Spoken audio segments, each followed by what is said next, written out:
This is our sovereignty.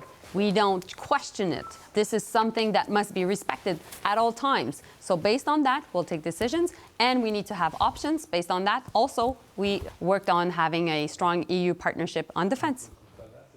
Un partenaire très fort avec l'Europe concernant la défense, parce qu'avec les menaces répétées d'annexion du Canada par Donald Trump, les sanctions économiques, Ottawa qui pourrait se tourner justement, oui, vers l'Europe, l'Union européenne pour un partenariat militaire. On parle même peut-être, Sarah, d'un partenariat historique. C'est un moyen de réduire la dépendance du Canada à l'égard des États-Unis dans ce secteur-là. Oui, et on comprend que des discussions très sérieuses sont entamées depuis un moment déjà.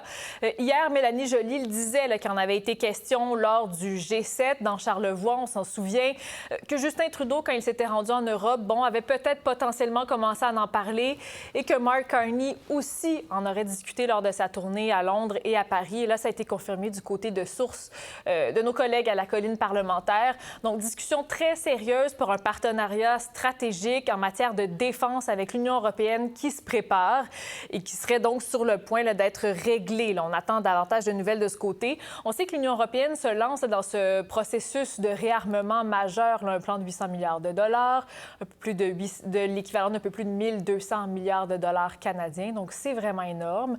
Et dans un livre blanc qui a été soumis de l'Union européenne pour parler justement de ce plan, on dit vouloir quand même faire de la place pour les pays alliés qui voudraient collaborer, par exemple la Norvège, mais encore le Canada qui a été mentionné également. Donc, économiquement parlant, effectivement, dans un contexte de menace d'annexion des États-Unis, de tarifs aussi, que le Canada puisse collaborer, par exemple, et peut-être fournir des installations justement pour construire des avions, des installations militaires, ça pourrait être pertinent. Ça pourrait même aider du côté de notre PIB, c'est ce que croit Stéphanie Chouinard. Je pense notamment, évidemment, au secteur automobile où certaines usines pourraient potentiellement être réutilisées à différentes fins, comme la construction de pièces pour des avions, par exemple, ou des tanks européens.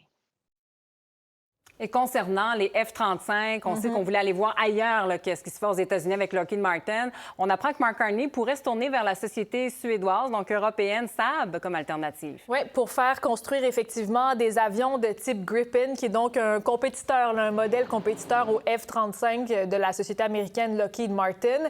Et non seulement, donc, on se tournerait vers cette société suédoise, mais en plus, on pourrait les faire construire au Québec, dans des usines, donc, ici même. Alors, encore une fois, qu'on parlait justement de faire face à ces menaces tarifaires, de diversifier l'économie ici, ça serait une des façons, donc, clairement, de se distancier des États-Unis. À voir maintenant comment ça va se passer avec le contrat des F-35, parce qu'on sait qu'il y avait un contrat en juin 2023 qui avait été signé pour 88 de ces F-35 américains.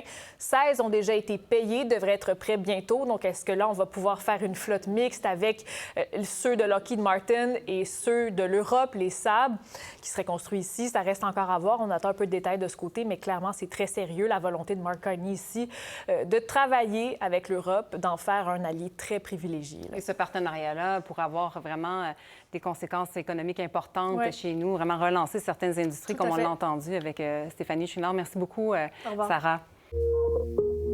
Pour voir nos émissions en entier, rendez-vous sur la chaîne Ici RDI.